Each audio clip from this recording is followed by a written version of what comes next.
우리가 사랑하는 하나님께서 이스라엘 민족에게 주신 명령이 신명기 10계명입니다. 10계명은 모든 율법의 대표가 되는 10가지 명령으로 신명기 5장에 기록되어 있습니다. 신명기 5장을 통해 하나님의 말씀을 선포하신 하나님께서 신명기 6장에서 하나님의 말씀을 행한다는 것이 무엇인지를 말씀하셨습니다. 저는 오늘 하나님의 말씀을 행하라 라는 제목으로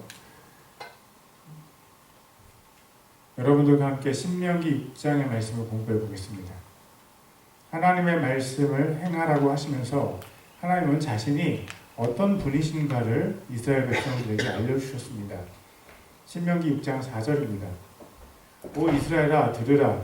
주 우리 하나님은 한 주시니. 하나님은 한 분이십니다. 이스라엘이 가나안 땅에 들어갈 때 가나안 땅은 극심한 타락의 길을 걸어간 가나안 7 족속이 살고 있었습니다.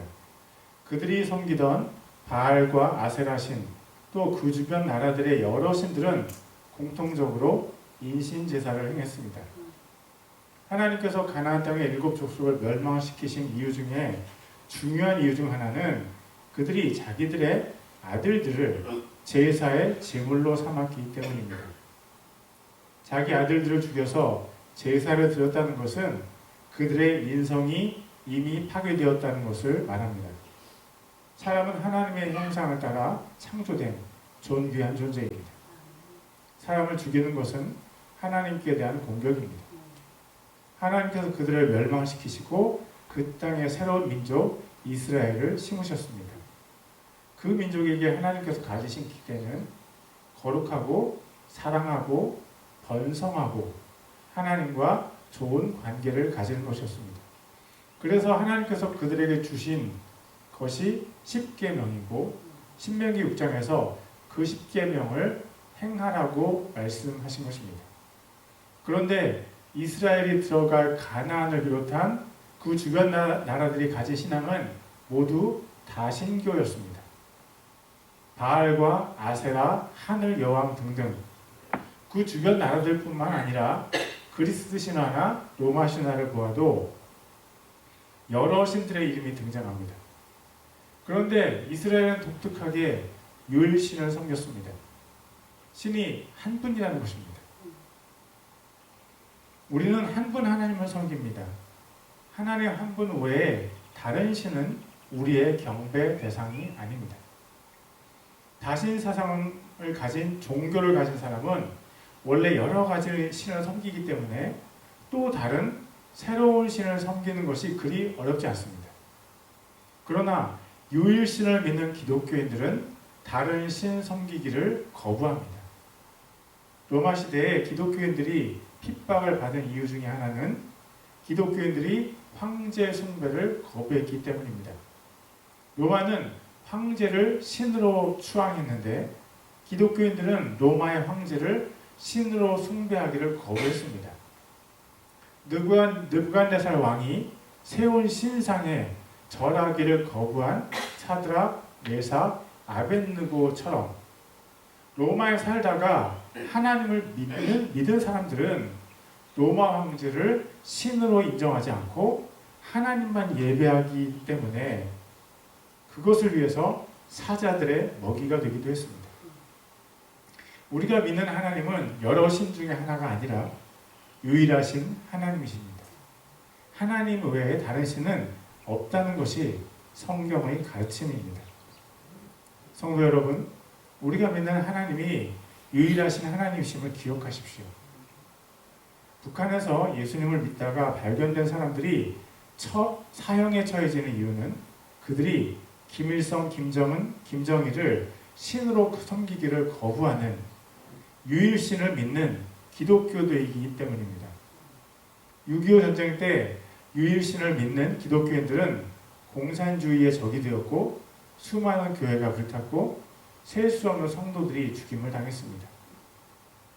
조선이 일본에 의해 지배를 받았을 때 황제를 숭배하는 일본에 의해서 많은 기독교인들이 죽임을 당했습니다. 지금 이 시간에도 우리가 한 분 하나님을 믿기 때문에 한국에서 가장 욕을 많이 먹는 종교가 바로 기독교입니다. 기독교인들은 다른 신앙을 포용하지 않고 다른 신을 거부하기 때문입니다. 기독교는 한 분 하나님만을 믿습니다. 제가 그렇게 얘기하면 삼위일체를 떠올리는 분들이 있을 것입니다. 삼위일체는 삼위 하나님, 성부 하나님, 성자 하나님, 성령 하나님께서 한 분이시라는 것입니다. 요한일서 5장 7절입니다. 하늘에 증언하는 세 분이 계시니 곧 아버지와 말씀과 성령님이시라. 또 이 세 분은 하나이시니라. 기독교도 하나님이 세 분이 아니냐고 묻는 분들이 있을 것입니다. 맞습니다. 하나님이 세 분이 있습니다. 그러나 세 분이 한 분이십니다. 신명기 6장 4절을 다시 보겠습니다. 오 이스라엘아 들으라. 주 우리 하나님은 한 주시니. 여기에서 하나님께서 한 분이시라고 표현한 한이라는 단어를 사용한 다른 성경 구절이 창세기 2장 24절입니다.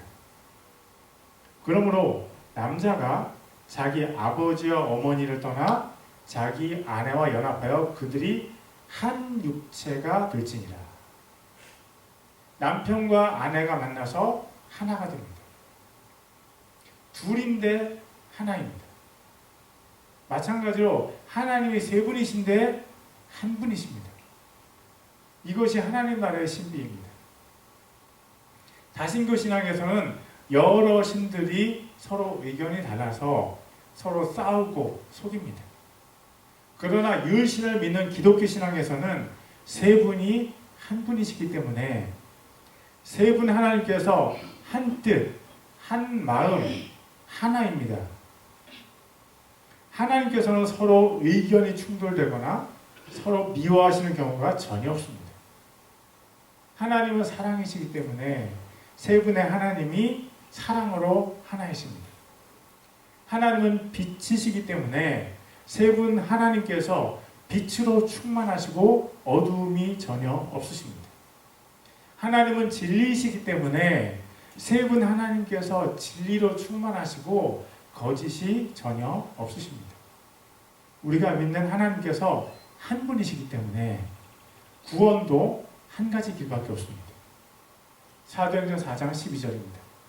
다른 사람 안에는 구원이 없나니 하늘 아래에서 우리를 구원할 다른 이름을 사람들 가운데 주지 아니하셨느니라 하였더라. 예수님 외에는 천국에 갈 수 있는 길이 없습니다. 예수님의 이름 외에는 하나님께서 구원의 길을 전혀 주지 않으셨습니다.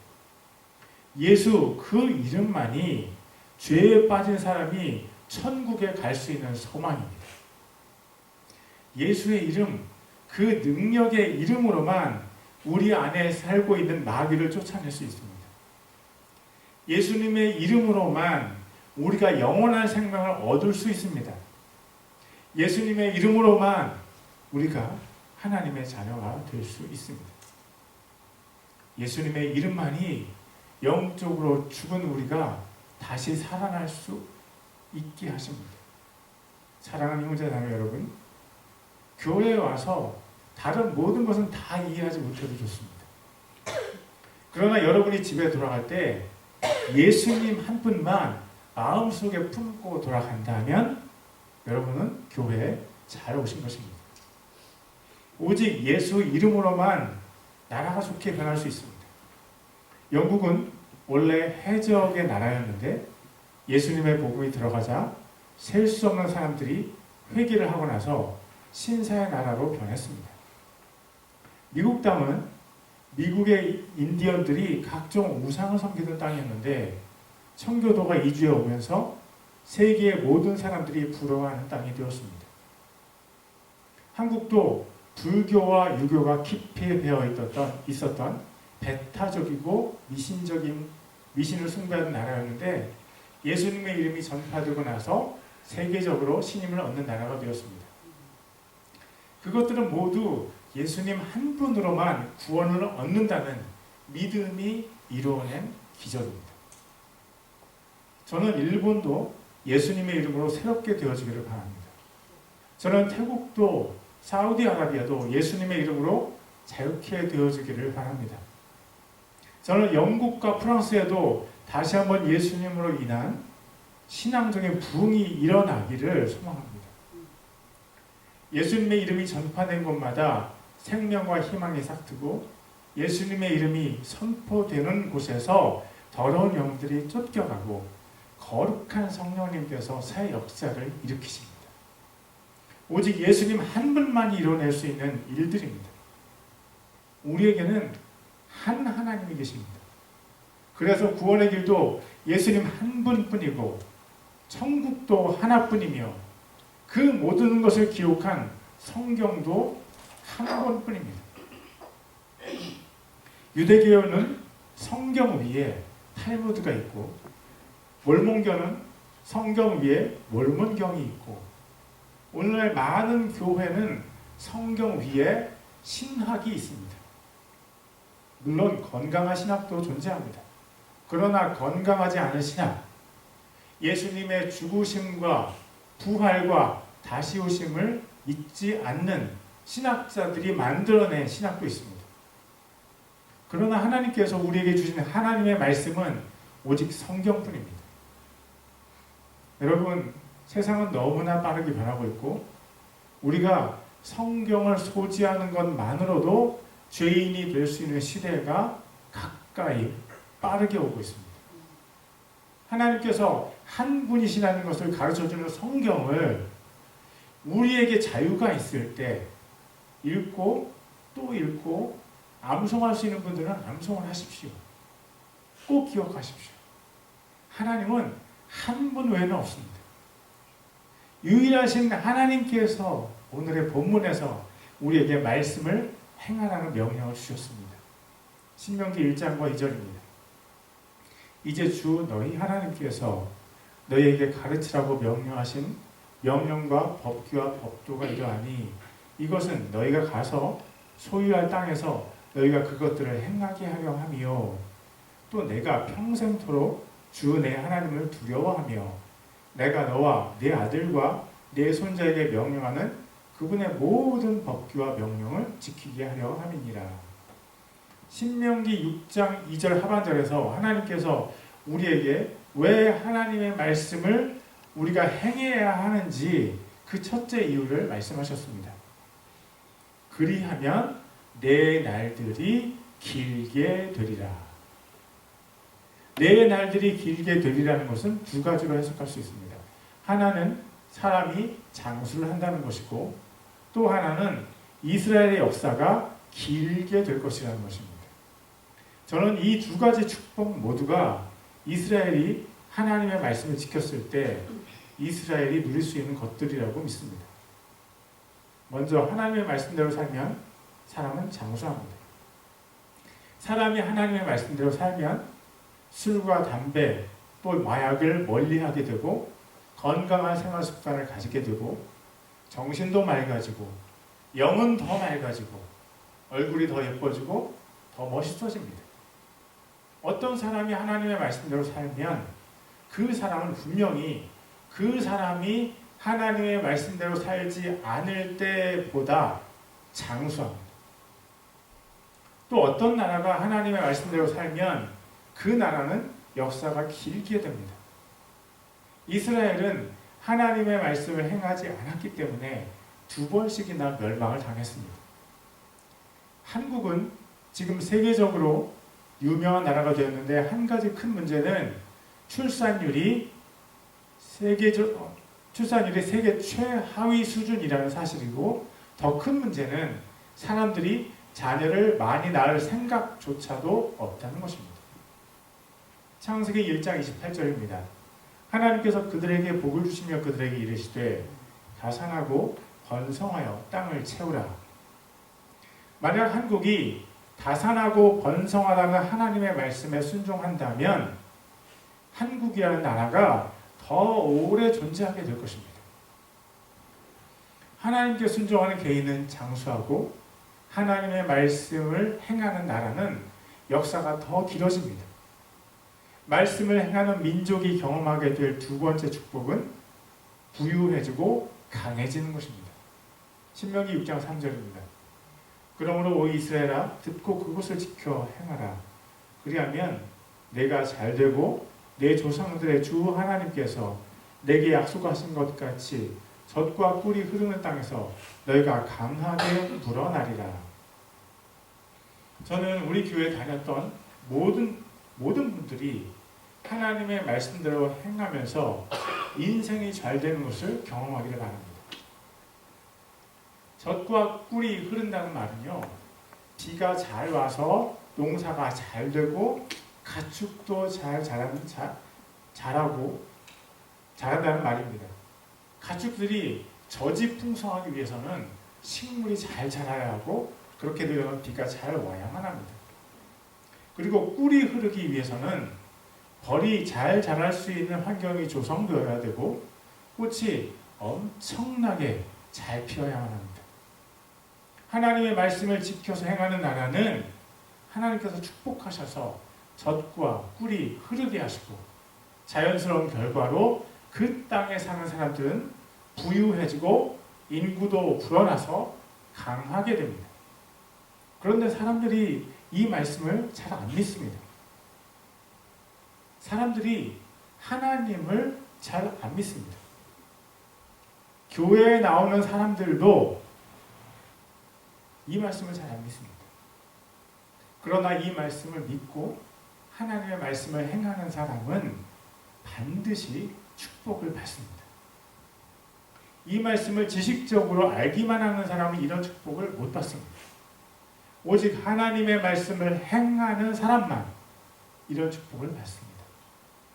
하나님의 말씀을 지켜야 하는 두 가지 이유는 우리의 생명이 길어지는 것과 우리가 부유해지고 강해지는 것입니다. 이 두 가지 축복을 다 받는 우리가 되면 너무 좋겠습니다. 그러면 하나님의 말씀을 행한다는 것은 무슨 뜻입니까? 성경 전체를 읽어보면 하나님의 말씀을 행한다는 것의 의미를 자세하게 알 수 있습니다. 그런데 오늘 우리가 공부하는 신명기 6장은 그 모든 말씀 중에서 가장 중요한 것 한 가지를 알려주십니다. 하나님의 말씀을 행한다는 것은 하나님을 사랑한다는 것입니다. 신명기 6장 5절입니다. 너는 내 마음을 다하고 혼을 다하고 힘을 다하여 주 내 하나님을 사랑하라. 그냥 하나님을 사랑하라고 말씀하셔도 되는데 왜 하나님께서는 우리의 마음과 혼과 힘을 다해서 사랑하라고 하셨을까요?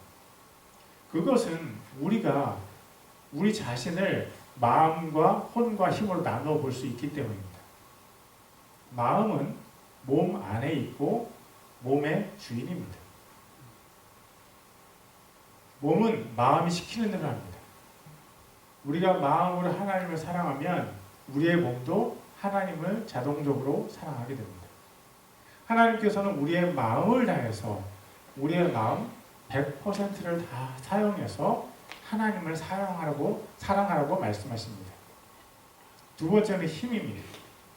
마음이 원하지만 몸이 안 따를 때가 있습니다. 피곤할 때, 아플 때, 또 사람이 게으를 때는 마음이 원하더라도 몸이 지시를 거부합니다. 하나님께서 말씀하십니다.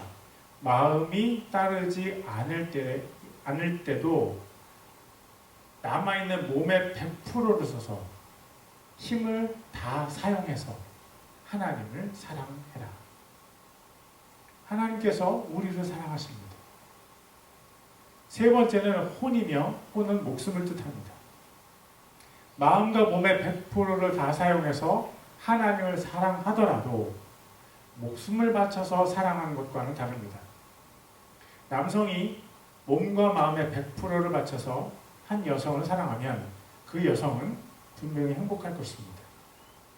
그러나 가장 행복한 여성은 남성이 목숨을 바쳐서 다 바쳐서 사랑하는 여성입니다. 목숨을 다하는 사랑은 사랑의 가장 높은 경지를 말합니다. 예수님께서 우리에게 주신 사랑은 가장 높은 경지의 사랑입니다. 로마서 5장 8절입니다. 우리가 아직 죄인이었을 때 그리스도께서 우리를 위해 죽으심으로 하나님께서 우리를 향한 자신의 사랑을 당당히 제시하셨습니다. 하나님께서 우리를 향한 자신의 사랑을 당당히 제시하시는 이유는 그리스도 예수님께서 우리를 위해 자신의 목숨을 다 바치셨기 때문입니다. 한 사람이 다른 한 사람을 위해서 목숨을 바치는 것도 우리를 감동하게 하지만 하나님께서 죄인을 위해서 죽으신 것은 우리의 상상을 뛰어넘는 것입니다. 죄인인 우리를 위해서 죽으시는 하나님께서 죽어 마땅한 죄인인 우리가 목숨을 바쳐서 하나님 사랑하기를 원하십니다. 언뜻 생각하면 둘 다 목숨을 바쳐서 사랑하는 것이기 때문에 똑같다고 볼 수도 있습니다. 그러나 하나님께서 생명을 바치셔서 죄인을 사랑하신 것은 죄인이 생명을 바쳐서 하나님을 사랑하는 것과는 결코 비교될 수 없는 존귀함이 있는 것입니다. 하나님께서 존귀하시고 고결하신 사랑, 죄인을 위해서 하나님의 생명을 주신 그 사랑을 우리에게 주셨습니다. 바로 그 사랑의 하나님께서 죄인의 목숨을 바치는 사랑을 달라고 우리에게 요구하십니다. 하나님의 생명과 죄인의 생명을 서로 주고받는 것은 어떤 이야기에서도 결코 상상할 수 없는 것입니다. 하나님께서 우리에게 하나님을 사랑하라고 이야기하십니다. 그 이야기를 듣는 우리가 꼭 기억해야 될 사실은 하나님께서 우리에게 베푸신 존귀하고 고결하신 하나님의 생명을 버리신 사랑입니다. 하나님의 사랑을 깊이 아는 사람은 자신의 생명을, 자신의 사랑을 하나님께 드리는 것이 결코 어렵지 않습니다. 하나님을 사랑하는 것과 함께 신명기 6장에서 강조하는 것이 바로 자녀들에게 성경을 가르치라는 것입니다. 자녀들에게 성경을 가르치는 첫 단계가 신명기 6장 6절에 적혀 있습니다. 이날 내가 네게 명령하는 이 말씀들을 내 마음속에 두고. 김요셉 목사님이 쓰신 귀한 책이 있는데 그 제목이 이것입니다. 삶으로 가르치는 것만 남는다. 삶으로 가르치는 것만 남는다. 성경을 읽지 않는 부모가 자녀에게 성경을 읽으라고 한다고 해도 자녀들은 성경을 읽지 않습니다. 아빠 개가 아들 개에게 옆으로 가지 말고 앞으로 가라고 한다고 해서 아들 개가 앞으로 갈 수 없습니다. 부모가 성경을 사랑하면 자녀는 자연스럽게 성경을 사랑하게 되어 있습니다. 부모가 매일 성경을 읽으면 자녀는 모든 사람이 원래 성경을 읽는 것인가 보다 라고 생각하면서 자기도 매일 성경을 읽습니다. 그래서 하나님께서 우리에게 요구하시는 것이 내가 먼저 하나님의 말씀을 마음속에 두라는 것입니다. 부모님들 그리고 미래 부모님들 하나님의 말씀을 여러분의 마음속에 두십시오. 그런 다음에 여러분의 자녀들에게 하나님의 말씀을 가르치십시오. 신명기 6장 7절과 9절까지를 읽겠습니다. 그것들을 내 자녀들에게 부지런히 가르치며 내가 집에 앉았을 때든지 길을 걸어갈 때든지 누웠을 때든지 일어날 때든지 그것들을 말할 것이며 너는 또 그것들을 내 손에 메어 표적으로 삼고 내 눈 사이에 두어 이마의 표로 삼으며 또 내 집의 기둥과 문에 기록할지니라.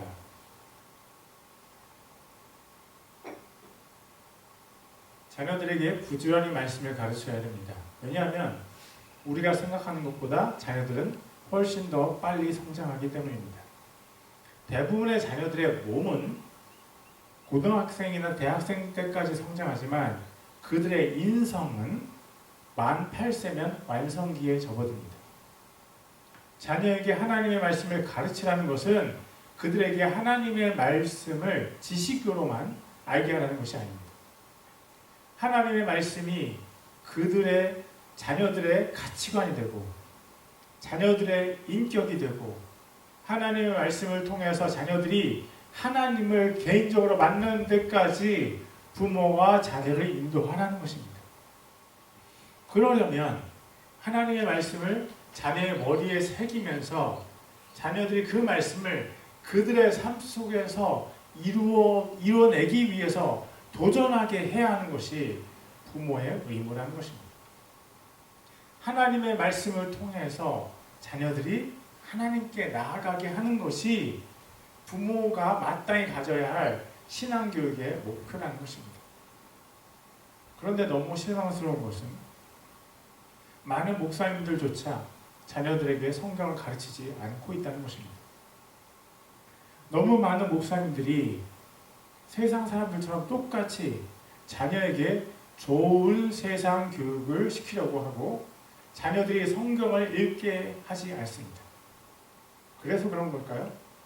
자녀들에게 성경을 읽게 하고 성경대로 살게 하려고 발버둥 치는 사람을 저는 아직까지도 몇 명 만나보지 못했습니다.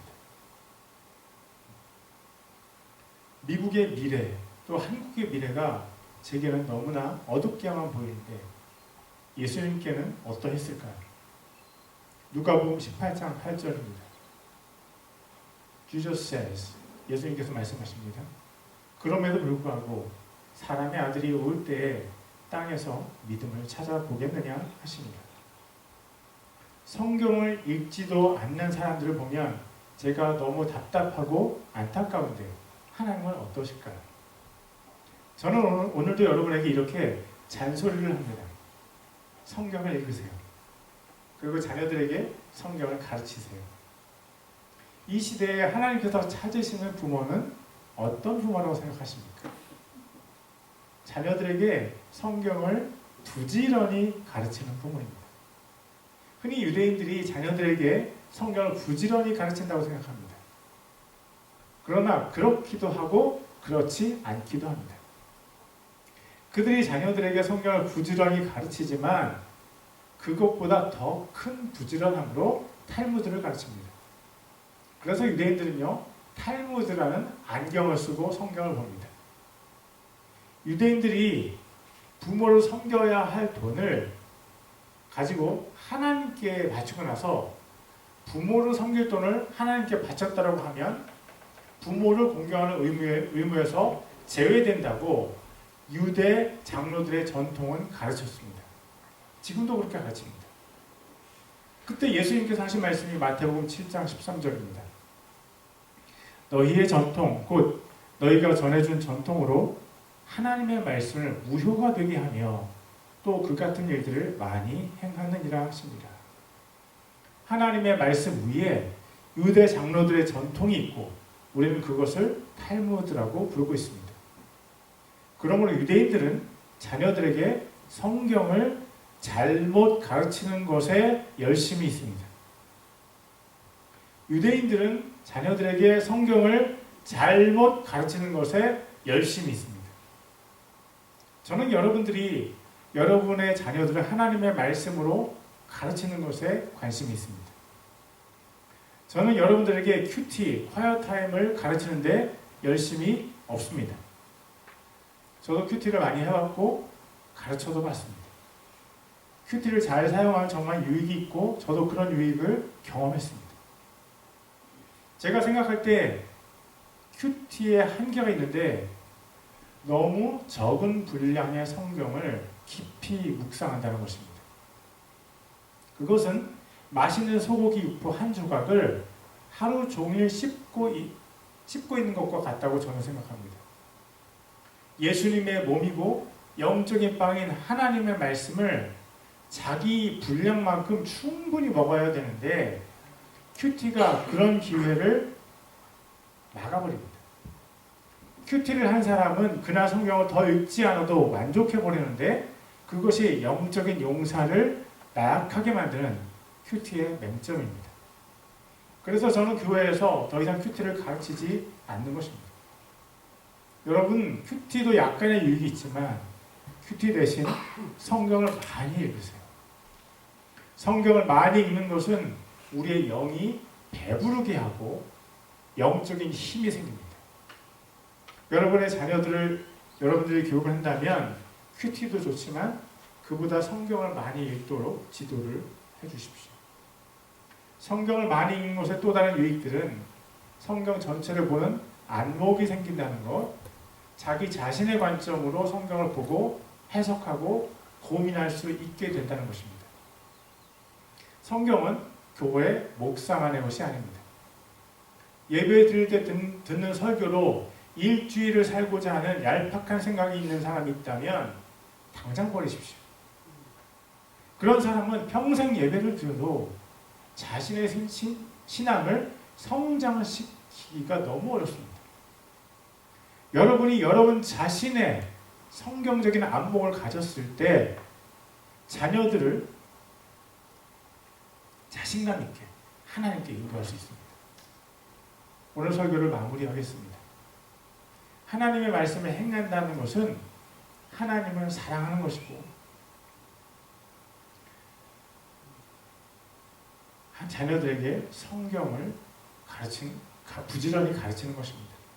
하나님을 정말 사랑하는 사람들은 자녀들에게 가장 좋은 선물을 줄 수 있습니다. 장수와 부유함과 강해지는 것입니다. 또 하나님의 사람들이 많은 나라는 긴 역사를 누리고 부강함과 세계적인 힘도 누릴 수 있습니다.